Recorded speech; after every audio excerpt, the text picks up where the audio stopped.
Karthus is OP. I mean, listen, the thing about Karthus is that champions like Karthus...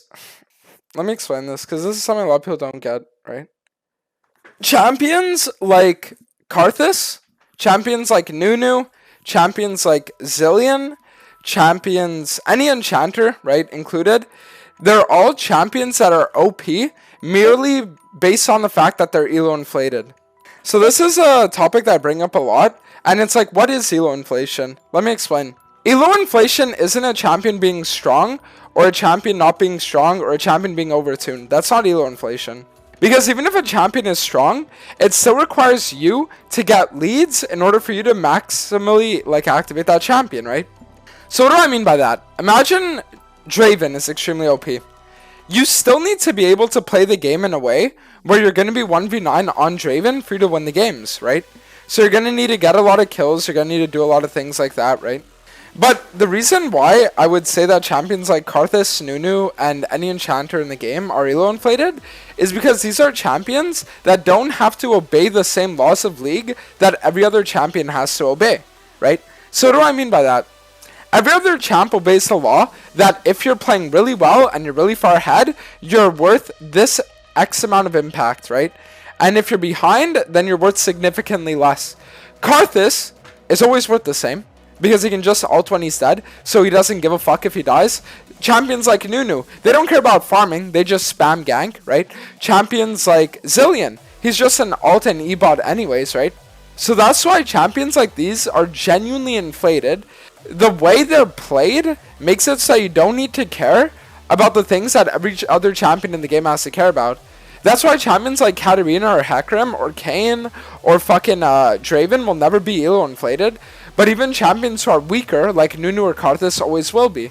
Because you don't actually have to be a good player to climb with any of those champions. You just need to do the same cheese bullshit over and over and over again. And even if you die 30 times, you'll have the same impact as if you were 30-0, right? That's the thing about it.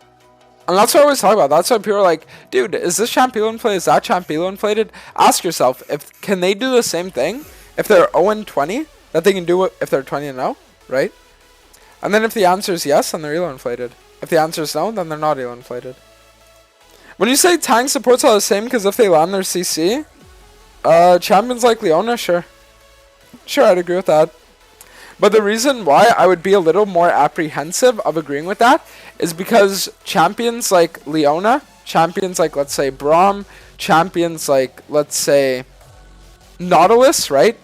They still have the skill expression of actually landing abilities. Does that make sense? An enchanter like Lulu or Yumi, they just hover over your character model and they press R. That's it. There's very little actual like mechanical skill involved with the champion. So that's why at least with tank supports, they have mechanical skill expression, whereas the others don't. And then there's going to be that one genius who's going to be like, but Dantes, the thing is, you say mechanics add to like skill expression, right? But the thing that you have to understand is that Karthus is all skill shots. The champion is very skill expressive. Not true at all. Ask any Karthus main. Karthus Q is actually one of the easiest abilities to land in the game.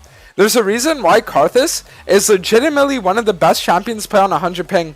Because it's about predicting where the enemy is going to go, not reacting to where the enemy is going to go. Does that make sense?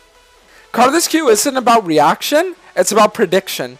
Literally. So that's why a champion like Karthus can play on 100 ping, and even then if you miss every single Q, just press fucking R. Like flash in the middle of 5 people, die, your E goes off, and then you ult. Holy shit, you just did 50,000 damage. Dude, Karthus is just so disgusting. The champion will sit there, 0-20, but he'll press R every like 2 minutes, and he's literally like 10x the damage of your 30-0 ADC. It's really gross. Soilo detector? Dude, I will never forget. This is the thing that will make me always think that Karthus, if you... like, you're always just dog shit.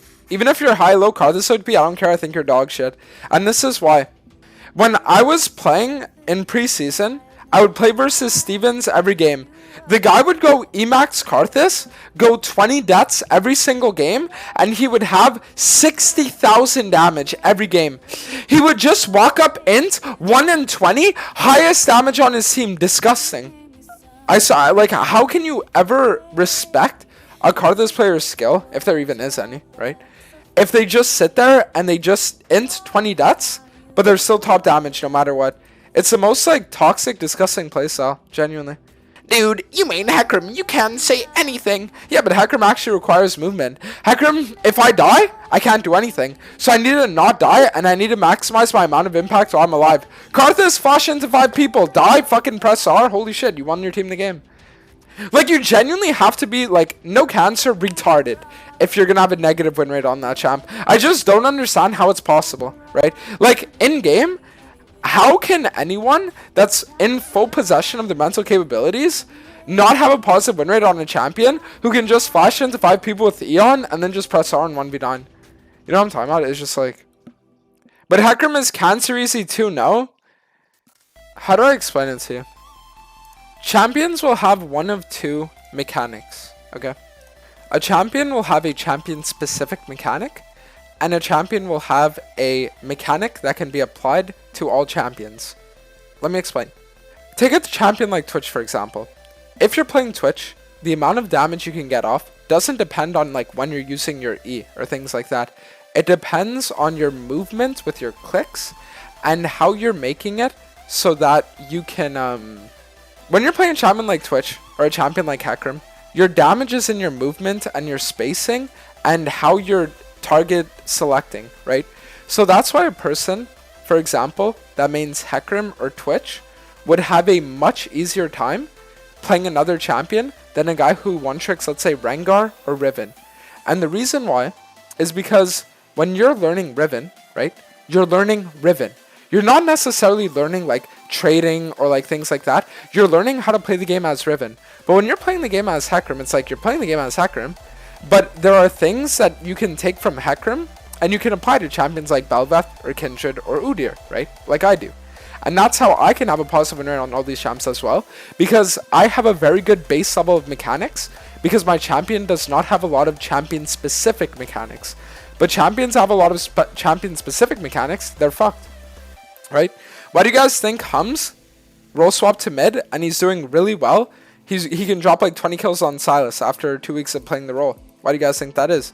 Because Draven is a champion that has a lot of champion or a lot of like general mechanics, not champion specific. That's why, right?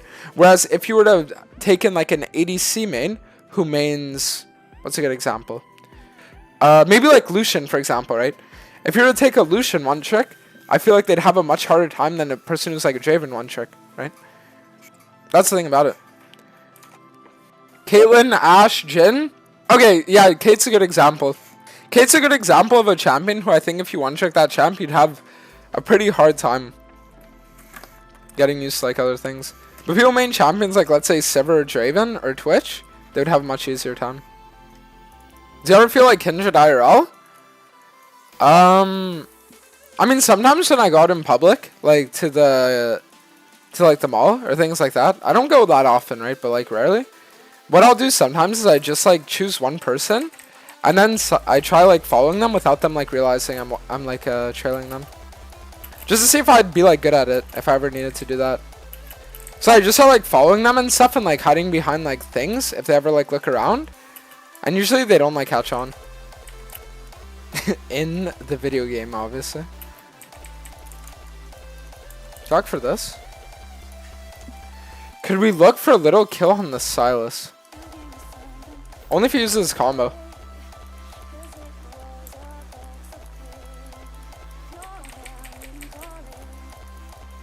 Nice.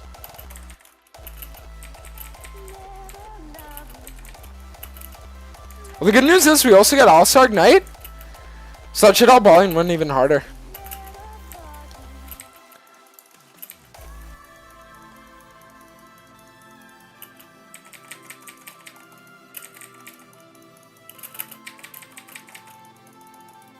What you guys that also hard grief that there. If you would have just like targeted me instantly and then they go for me, they can get Dyrus after. But the fact that he didn't made me be able to get a kill on him. And now I get Noon Quiver Spike. Huge. Fuck it. I'll just mark the Lucian. Because he has no flash. And he's perma-shoved this game. He's gonna shove this, and then he's gonna go for one more wave. Just hold the wave, bro.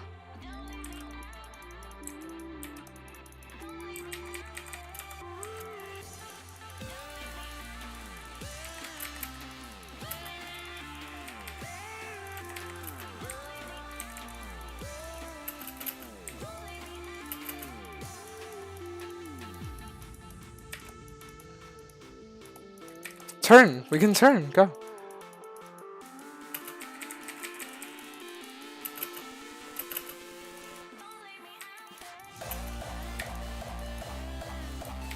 Nice. I get the Mark 2 off that, so that's huge. And now I'm pretty sure we kill All-Star. Oh my god, that's game winning. I think I just mark All-Star and then I try for a bot gank with Rel Flash. My Kindred's unironically like getting as insane as my Hecarim. It's not there yet, but it's getting there. I don't lose on this champ.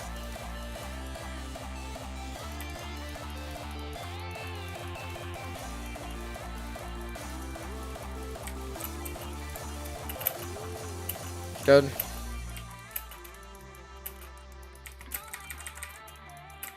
Nice.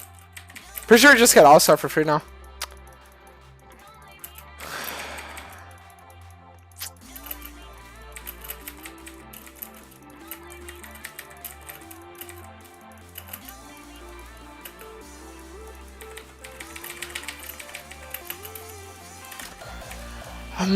I think they win this though. Nah. Can she live at least? No, I don't think so. It's fine. Sucks that I give shutdown, but it's alright because I got my Krakens there now, so I'm fucking insanely big.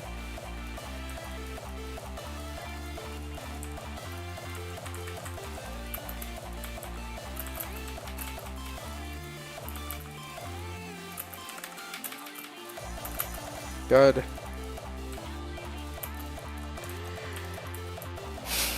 Alright, if we can just send them off Dragon, I think that's fine too. Just take Dragon and then after we can look for Heralds in a minute.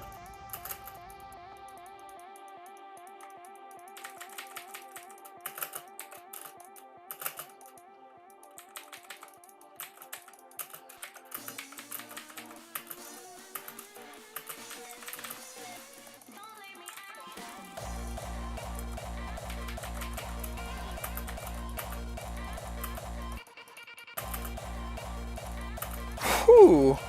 The fucking target selection.